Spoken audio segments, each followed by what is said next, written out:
একমাত্র ইসলামে, সফলতা একমাত্র ইসলামের মধ্যে। ইসলাম ব্যতি রেখে, কোরআন ব্যতি রেখে, হাদিস ব্যতি রেখে, ইসলামের সুন্নাহ ব্যতি রেখে, কোরআনী আইন ব্যতি রেখে, কোরআনের নিয়ম ব্যতি রেখে, কোরআনের আলোর আলোয় ব্যতি রেখে, হাদিসের আলো ব্যতি রেখে, সাহাবায়ে কেরামের জিন্দেগি ব্যতি রেখে, তাই আইম্মায়ে মুজতাহিদিনের জামানা এবং আমলকে ব্যতি রেখে কোথাও শান্তি নাই, কোথাও বরকত নাই, কোথাও উন্নতি নাই। একমাত্র শান্তি, সফলতা, উন্নতি, উৎকর্ষ একমাত্র ইসলামের মধ্যে আছে, কোরআনের মধ্যে আছে। কোরআন ছাড়া, ইসলাম ছাড়া যারা শান্তি খুঁজে, উন্নতি খুঁজে, অগ্রগতি খুঁজে, সফলতা খুঁজে, নিঃসন্দেহে তারা বোকার স্বর্গে বাস করে। আয়াত তেলাওয়াত করেছে। এই আয়াতের পরিপূর্ণ তাফসীরের দিকে যাওয়ার মতো সময় ও সুযোগ নাই। আমি শুধু মৌলিক কয়েকটি কথা বলবো, মৌলিক কয়েকটি তাফসীর আপনাদের সামনে পেশ করব। আল্লাহ তাআলা আপনাকে, আমাকে, সবাইকে এই মাইকের আওয়াজ যতদূর পর্যন্ত পৌঁছাইতেছে সকলকে আমল করার, বোঝার, উপলব্ধি করার তৌফিক দান করুন, আমিন। এই আয়াত সূরা বাকারা, কোরআন কারীমের পুরা কোরআনে কারীমের মধ্যে সূরা হলো 114টি। 114টি সূরার মধ্যে দ্বিতীয় নম্বর সূরাকে বলা হয় সূরাতুল বাকারা।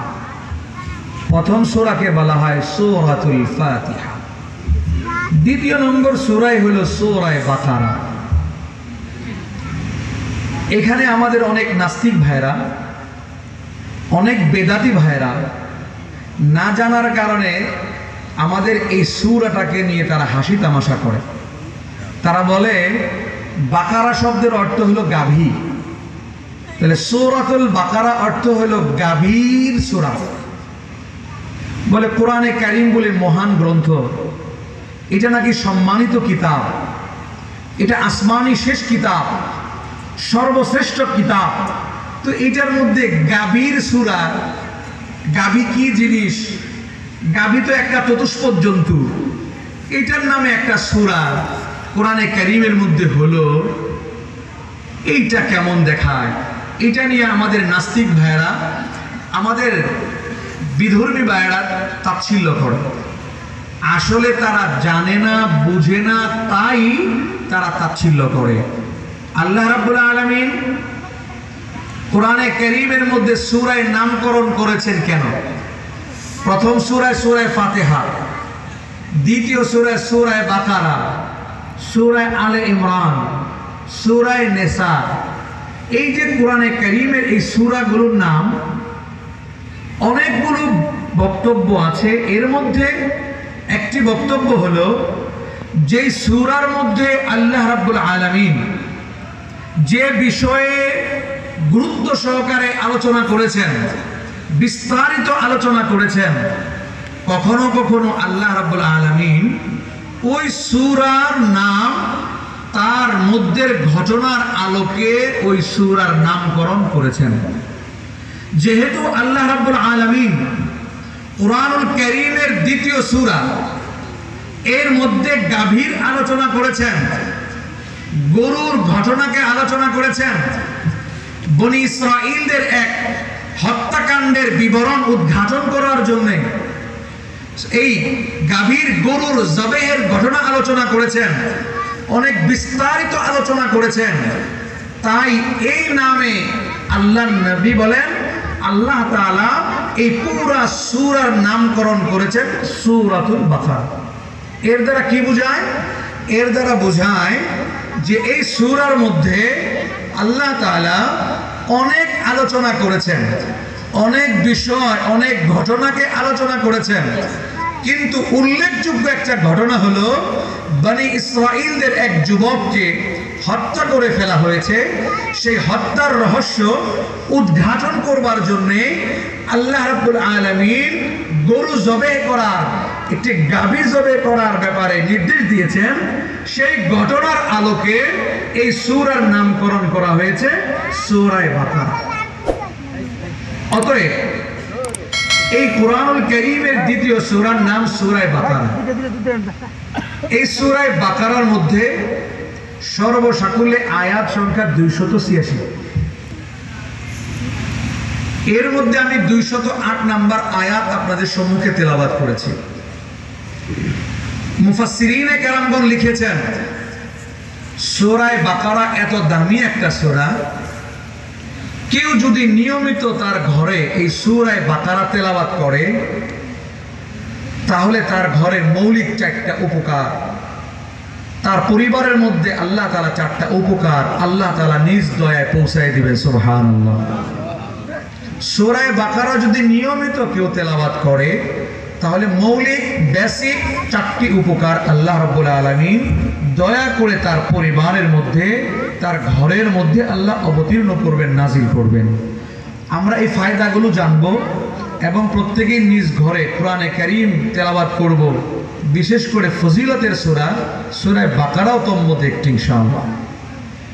1 নাম্বার ফায়দা, কেউ যদি তার ঘরে প্রতিদিন সূরা বাকারা নিয়মিত তেলাওয়াত করে তাহলে এই ঘরের সদস্য যারা আছে তাদের যদি কঠিন কোনো রোগ ব্যাধি থেকে থাকে অথবা তারা সুস্থ নিয়মিত পড়ে তাহলে সূরা বাকারা এত পাওয়ারফুল এক সূরা, এক ফজিলতপূর্ণ এক সূরা, যার বিনিময়ে আল্লাহ তাআলা তার ঘরের প্রতিটি সদস্যকে সকল প্রকারের কঠিন দুরারোগ্য ব্যাধি থেকে আল্লাহ তাআলা পরিপূর্ণ সুস্থতার জীবন দান করবে। সুবহানাল্লাহ। তো আমাদের কি সুস্থতার জীবন দরকার আছে না? আমরা কি সুস্থতার জিন্দেগি চাই না? আমরা কারা কারা সুস্থতার জিন্দেগি চাই? আল্লাহ তাআলা আমাদের সবাইকে সুস্থতার জিন্দেগি দান করুন, আমিন। তাহলে তো ভাই সুস্থতার জিন্দেগি যদি আমি চাই তাহলে আমরা হাসপাতালে দৌড়াই, বড় বড় ডাক্তারের কাছে দৌড়াই। আমরা এই দেশে না হইলে বিদেশে যাই, ভারত যাই, বেলোর যাই, এলিজাবেথ যাই, শ্রীলঙ্কা যাই, কত দূর দূর লাখ লাখ টাকা খরচ করে আমরা যাই। কবিরাজের কাছে যাই, পীর বাবার কাছে যাই, কত জায়গায় আমরা দৌড়াই, কোনো লাভ হয় না, কাজ হয় না, টাকা খরচ হয়, নানানভাবে ভোগীবাজি হচ্ছে, নানানভাবে আমার টাকা পয়সা খরচ হয়। কিন্তু আল্লাহ রাব্বুল আলামিন খুশি হইয়া আপনার প্রতি দয়া করে সর্বশ্রেষ্ঠ নবী, সর্বশেষ নবীর উপরে কোরআনুল কারীম নাজিল করেছেন, যার মধ্যে একটা চিকিৎসা আপনাকে আল্লাহ তাআলা দিলেন, সূরা বাকারা।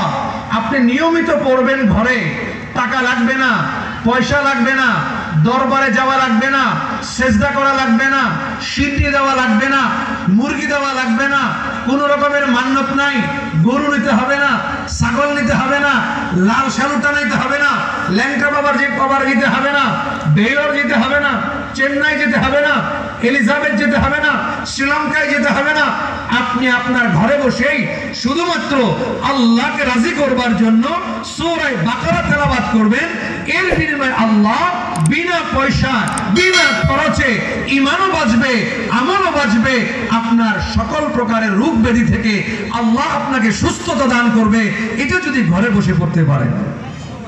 কিন্তু আমরা তো তৈয়ার না, আমরা প্রস্তুত না, আমরা শুধু আরেকজনের কথায় চলি। ওই একজন এসে বলল, ওই পাড়ায়, ওই মহল্লায় একজন বাবা আছে, শিকল বাবা, দড়ি বাবা, ওই রকম ল্যাংটা বাবা, বহু বাবা আছে, ওইখানে গিয়ে একটা মান্যত করবা, একটা খাসি দিবা, একটা ছাগল দিবা। আবার শর্ত, ছাগল এবং খাসি এটা এক দামে হইতে হইব, 2 দামে কিনা যাবে না, এক দাম করে কিনতে হবে। সবকিছু এক দামে কিনে পাক করবা, করে আবার খাওয়াই দিতে হবে ল্যাংটাদেরকে, বাচ্চাদেরকে খাওয়াইতে হবে, দরবারে খাওয়াইতে হবে, উরস আসলে উরসে দিতে হবে। এটা দিতে প্রস্তুত। গরু নিয়ে যাবে, উট নিবে, খাসি নিবে, ছাগল নিবে, দরবারে নিয়ে যাবে, সেজদা করবে। অসুস্থ রোগীকে নিয়ে যাবে, ওই বাবার পায়ের ধুলা, ওই বাবার গোসলের পানি, এইগুলা অসুস্থ রোগীকে খাওয়াবে, তার দেহে মাখবে, এরকম বেদাতি কাজ করবে, প্রয়োজনে সেজদা দিবে, বাবাকে বাবা বলে ডাকবে, সবকিছু উজাড় করে দিবে। কিন্তু এরপরেও আল্লাহর দেওয়া বিনা পয়সায় কোরআন পড়বে না, কোরআন শিখবে না, আর বলবে এটা মোল্লারও কথা, এটা মোল্লারা বলেই এইটা কাজ হবে না। এরপরে যখন কবিরাজ বাবা পারে না, ডাক্তার পারে না, ঘুরে ফিরে আবার কোরআনের কাছেই ফিরে আসে, মুরিদের কাছেই ফিরে আসে, কিন্তু ঈমান, আমল, টাকা পয়সা সব হারায়া এরপরেও আসে। অতএব আমরা আল্লাহ তাআলার ওয়াস্তে এখন আর ওই বারবার দরবারে, বিভিন্ন দরবারে আমরা মান্নত করব না। বাবার দরবারে মান্নত করা, সিন্নি দেয়া, ওরসে যাওয়া, সেজদা করা, কিছু চাওয়া, কিছু পাওয়ার আশা করা সম্পূর্ণ শিরকি গুনাহ। আল্লাহ এত গায়রতওয়ালা, আল্লাহওয়ালা এত আত্মমর্যাদাওয়ালা, আল্লাহ দুনিয়ার সব গুনাহ মাফ করে, আল্লাহ সব গুনাহ মাফ করবে। আপনি এমন গুনাহ করছেন জমিন থেকে নিয়ে আসমান পর্যন্ত আপনার গুনায় ভরপুর, অথবা সমুদ্রের ফেনার চাইতেও বেশি আপনি গুনাহ করেছেন। আল্লাহর কাছে আপনি তওবা করবেন, আল্লাহ বলে ডাকবেন। আল্লাহ বলে, বান্দা তুই গুনাহ করছো, তার পরিমাণ কত? কই জমিন থেকে আসমান পর্যন্ত পুরা শূন্যস্থানটা গুনাহ দিয়া, নাফরমানি দিয়া ভইরা গেছে, সমুদ্রের ফেনার চাইতেও বেশি আমার গুনাহ হইছে। আল্লাহ বলবে, তুই একবার আমাকে আল্লাহ বলে ডাক, একবার আমার কাছে তওবা কর, আমি আল্লাহ তোর এক আল্লাহ বলার উসিলায়, এক তাওবার বিনিময়ে তোর জীবনের গুনাহ আমি নিমিষেই মাফ কইরা তোকে আমার আল্লাহর ওলি বানায় দেব। সুবহানাল্লাহ। কিন্তু বান্দা একটা জিনিস হুঁশিয়ার, একটা জিনিস হুঁশিয়ার, বান্দা তুমি কিন্তু আমার সাথে কাউকে শরীক করতে পারবা না। তুমি যদি আমার সাথে কাউকে শরীক করো, তুমি যদি আমার মতো কাউকে সেজদা করো, আমার কাছে যেমন হাত তুলে চাও, এরকম তুমি যদি দুনিয়ার কারো কাছে হাত তুলে চাও, আমার কাছে কোনো জিনিস যেমন আবদার করো, দুনিয়ার কোনো মাখলুকের কাছে, দুনিয়ার কোনো বান্দার কাছে, দুনিয়ার কোনো ব্যক্তির কাছে, দুনিয়ার কোনো পীর বাবার কাছে, কোনো মাজারের কাছে তুমি যদি হাত তুলে চাও আর সেজদা করো, এটা শিরকের গুনাহ। আমি সব গুনাহ মাফ করি, আমি শিরকের গুনাহ মাফ করি না, আমি শিরকের গুনাহ মাফ করি না। অতএব সম্মানিত উপস্থিতি, আল্লাহ ছাড়া অন্য কারো কাছে কিছু আবদার করা, কিছু চাওয়া, এটা শিরকের গুনাহ, এটা কবিরা গুনাহ, এটা কুফরি গুনাহ, এটা আল্লাহ মাফ করবে না। আর আল্লাহ যদি মাফ না করে, তাহলে কিয়ামতের ময়দানে জাহান্নাম ছাড়া আর কোনো উপায় থাকবে না। আমরা ইনশাআল্লাহ বিনা পয়সায় আল্লাহর দেয়া নিয়ামত সূরা বাকারা প্রতিটি ঘরে ঘরে তেলাওয়াত করব তো ইনশাআল্লাহ, ইনশাআল্লাহ। কিন্তু দুঃখজনক ব্যাপার হলো, একটা হলো পড়তে চাই না, আর একটা হলো আমরা পড়তে পারি না। অনেকেই আছি আমরা সূরা বাকারা তো দূরের কথা, সূরা ফাতিহাটাও পড়তে পারি না। অনেকেই আছি বিসমিল্লাহির রহমানির রহিম এটাও শুদ্ধভাবে পড়তে পারি না। পারি যে না, এটা আফসোস লাগে না, পেরেশানি লাগে না। আল্লাহর কালাম পড়তে পারে না, এটা তার কাছে পেরেশানি লাগে না, লজ্জা লাগে না, তার কাছে কোনো কষ্ট লাগে না, সে দিব্যি আরাম আয়েশে ঘুরতেছে। আবার অনেকেই অজুহাত দেয়, হুজুর বয়স হয়ে গেছে তো চোখে কম দেখি, জবান ঘুরে না, দাঁত পড়ে গেছে, উচ্চারণ হয় না, কষ্ট হয়। অথচ আল্লাহর নবী বলেন, যে ব্যক্তি বৃদ্ধ বয়সে চোখে দেখে না, ঠিক মতো জিহ্বা লড়ে না, ঠিক মতো জবান চলে না, দাঁত নাই, উচ্চারণ ঠিক মতো করতে পারে না, এরকম মানুষ যদি কোরআন পড়ার চেষ্টা করে, কোরআন শেখার চেষ্টা করে, আমি যদি ভালোভাবে পড়তে পারে যুবক বয়সে, তাকে দিব 1 গুণ সওয়াব। আর এই বৃদ্ধ বয়সে কষ্ট করে কোরআন পড়ে, তাকে দিব ডাবল সওয়াব। সুবহানাল্লাহ। আল্লাহর নবীকে সাহাবায়ে কেরাম জিজ্ঞেস করলেন, যে ব্যক্তি যুবক বয়সে ভালো করে পড়তে পারে তাকে দিবেন 1 গুণ সওয়াব, আর যে ব্যক্তি বুড়া বয়সে পড়তে পারে না তারে দিবেন ডাবল সওয়াব। আল্লাহ তাআলা কেন?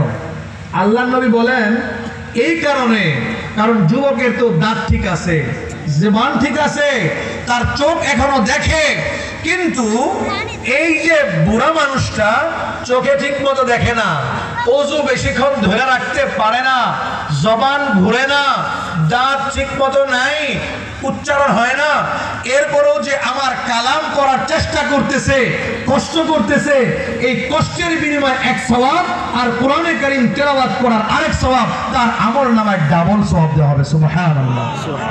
এই জন্য আমরা ডাবল সওয়াব অর্জন করতে চেষ্টা করবো তো ইনশাআল্লাহ। যারা কোরআন পারি না আর পারি, সকলে কোরআন শিখবো আগামীকাল থেকে। কারা কারা ওয়াদা করতে পারে ইনশাআল্লাহ? আল্লাহ আমাদের সবাইকে কোরআন পড়ার, কোরআন শেখার তৌফিক দান করুন, আমিন। দরকার মুহতারাম, দরকার। এই জন্য একটা ফায়দা সূরা বাকারার বললাম, ঘরে যদি অসুস্থ মানুষ থাকে তেলাওয়াত করবেন, সুস্থ হয়ে যাবে। এক।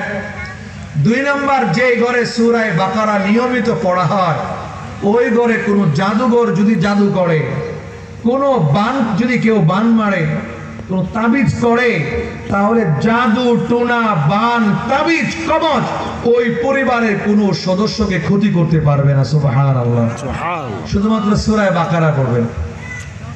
তিন নাম্বার বলবেন, যে ঘরে সূরা বাকারা নিয়মিত তেলাওয়াত করা হয়, ওই ঘরে শয়তান প্রবেশ করতে পারে না, বরঞ্চ তার ঘরে সার্বক্ষণিক আল্লাহ তাআলার রহমতের ফেরেশতা দিয়ে পাহারা দেওয়া হয়। সুবহানাল্লাহ। চার নাম্বার, এই ঘরে কখনো অভাব দেখা দিবে না। আমরা জীবিকা তাগিদে কত না অভাবে আছি, কত কষ্টে আছি, উন্নতি নাই, আয় নাই, বরকত নাই, কত কষ্ট। বলেন, যে ঘরে সূরা বাকারা নিয়মিত তেলাওয়াত করা হয়, সেই ঘরে আল্লাহ তার আরশ থেকে বরকত নাজিল করবেন, উন্নতি দান করবেন, কল্যাণ দান করবেন, তার অভাব অনটন আল্লাহ দূর করে দিবেন। সুবহানাল্লাহ। অতএব এই মৌলিক চারটা, আরো অনেক ফাজাইল আছে, উলামায়ে কেরামের কাছে শুনবেন। এই চারটা ফাজাইল জেনে অন্তত আমরা সূরা বাকারা পড়ার চেষ্টা করব তো ইনশাআল্লাহ। আল্লাহ তাআলা আমাদেরকে তৌফিক দান করুন, আমিন। এই সূরা বাকারার মধ্যে আরেকটা আয়াত আছে, যেটাকে আমরা আয়াতুল কুরসি বলি না? আয়াতুল কুরসি। এটা আমরা সকলেই কম বেশ মোটামুটি ভুল শুদ্ধ পড়ি, শুদ্ধ করে পড়ার চেষ্টা করব। এই আয়াতুল কুরসি যদি কেউ পড়ে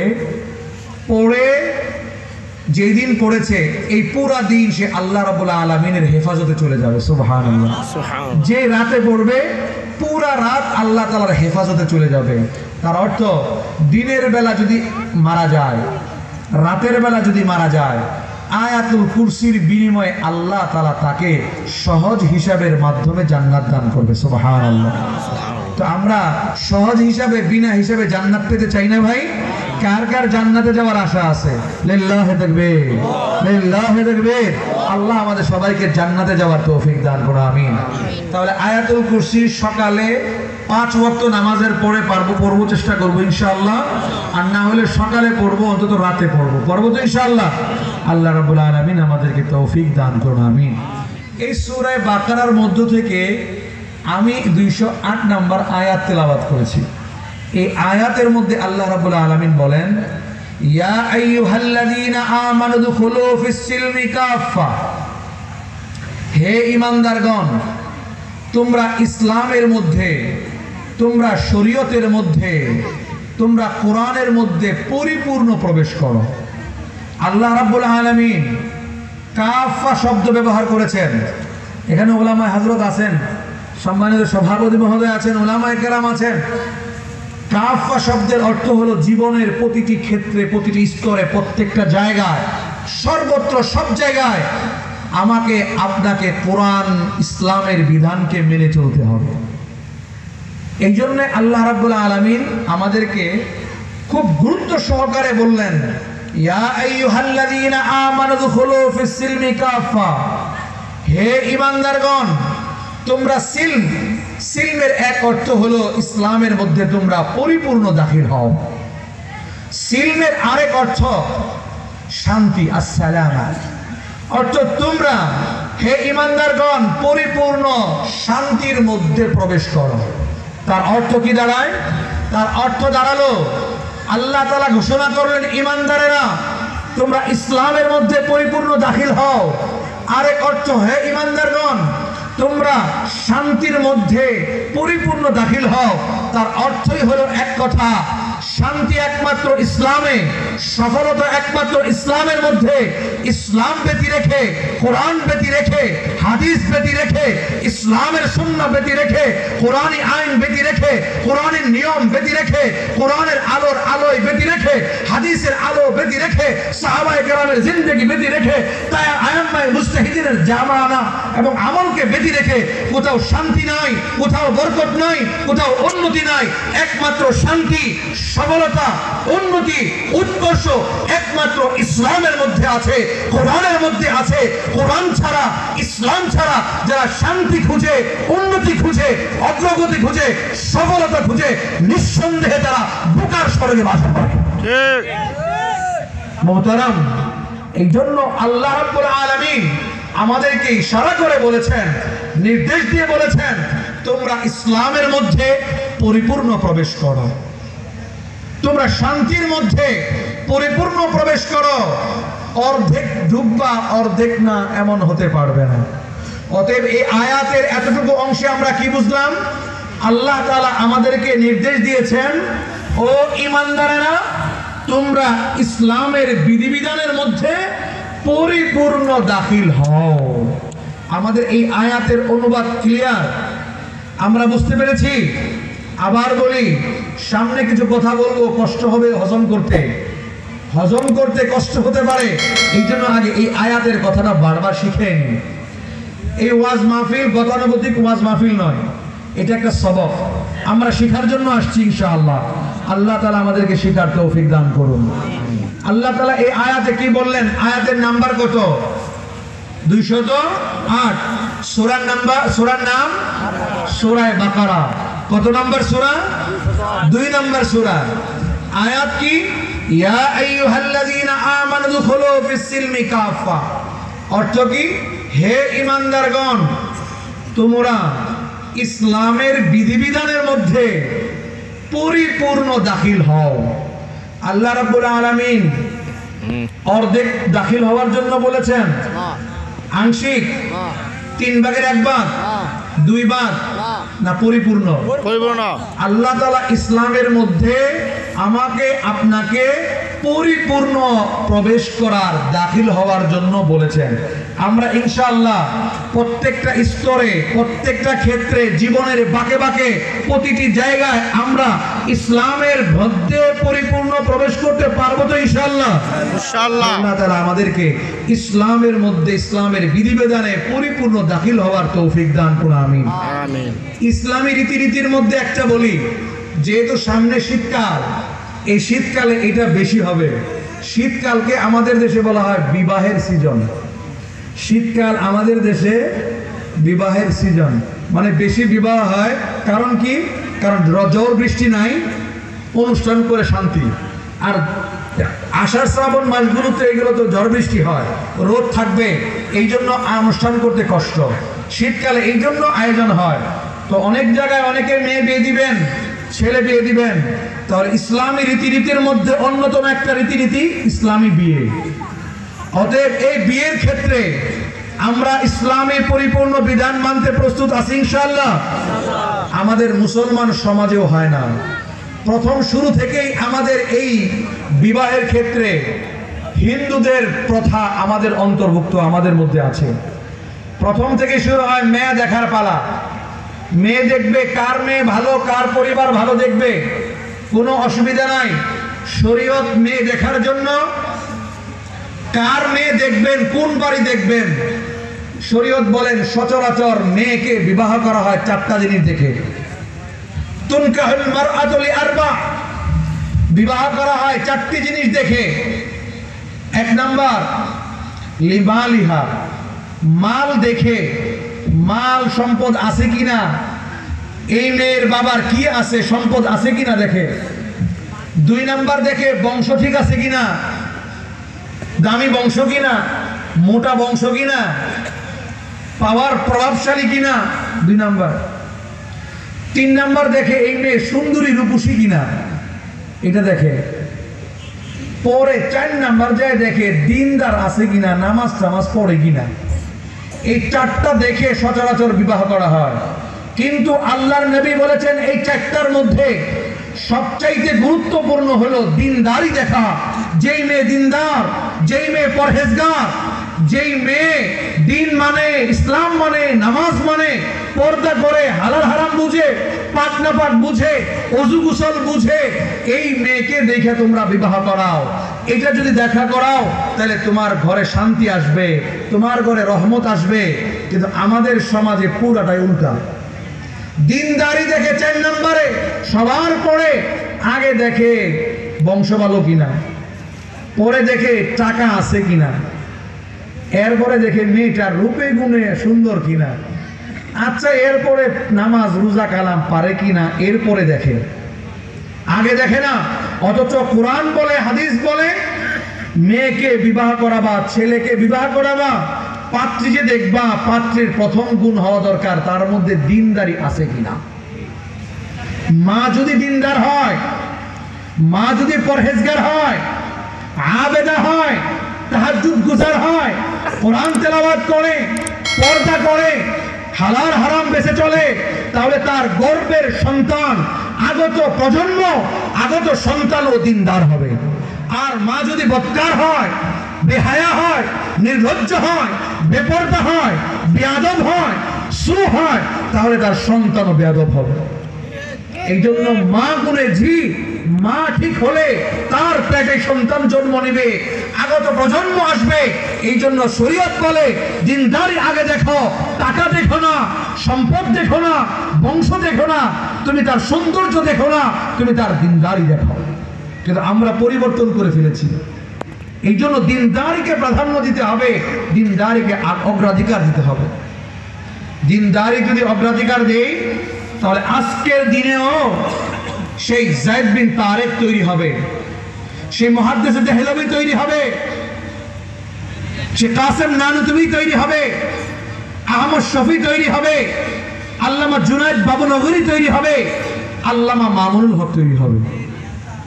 আর যদি মা ঠিক না হয় তাহলে শাহরিয়ার কবিরের মতো নাস্তিক ব্লগার তৈরি হবে, ইসলাম বিদ্বেষী তৈরি হবে, মুস্তাফা সরওয়ার মতো নাপাক গান্ডা উপদেষ্টা তৈরি হবে। আর যদি মা ঠিক থাকে তাহলে ইসলাম বিদ্বেষী নাস্তিক কুলাঙ্গার তৈরি হবে না, ইসলাম বিদ্বেষী তৈরি হবে না, ইসলাম বিরোধী কোনো কাজ করবে এরকম কুলাঙ্গার সন্তান কোনো ঘরে জন্ম নেবে না। দিল্লির কুতুব মিনার নামে প্রসিদ্ধ একটা মিনারা, দিল্লির কুতুব মিনার, এটা এক আল্লাহর ওলির নামে নামকরণ করা হয়েছে কুতুব মিনার। তার পুরা নাম হলো আল্লামা খাজা বখতিয়ার কাকি, কুতুবউদ্দিন বখতিয়ার কাকি রহমতুল্লাহ আলাইহি। হিন্দু এলাকা, ভারত হিন্দু অধ্যুষিত এলাকা, সেই জায়গার মধ্যে মুসলিম আল্লাহর ওলি এক বুজুর্গের নামে একটা স্মৃতি স্তম্ভ তৈরি করা আছে, যেটাকে বলা হয় কুতুব মিনার। সেটা আমাদের মুসলমান এক আল্লাহর ওলির নামে নাম করা। আর আমাদের দেশে মুসলমানের পরিচালিত দেশ, কোরআন ইসলামের দেশ, 90 ভাই মুসলমানের দেশ, কিন্তু একটাও আল্লাহর নবীর নামে, আল্লাহর নামে কোনো মিনার হয় না, কোনো দেশ হয় না, কোনো জায়গা হয় না, কোনো স্তম্ভ হয় না, কোনো ব্যক্তি হয় না, কোনো প্রতিষ্ঠান হয় না। সব হয় প্রত্যেকে যার যার বাবার নামে, কালুর নামে, নিজের নামে হয়। আর ইসলামকে বিকৃত করে নিজের নামে চালাই দেওয়া হয়। ইসলামের নামে, আল্লাহর ওলির নামে কোনো স্তম্ভ তৈরি হয় না। এই দেশে নামকরণ হবে আমার বাবার নামে, আরেকজন করবে তার স্বামীর নামে, আরেকজনে করবে দাদির নামে, কিন্তু আল্লাহর ওলির নামে একটা স্তম্ভ তৈরি হয় না, একটাও হয় না। আলহামদুলিল্লাহ।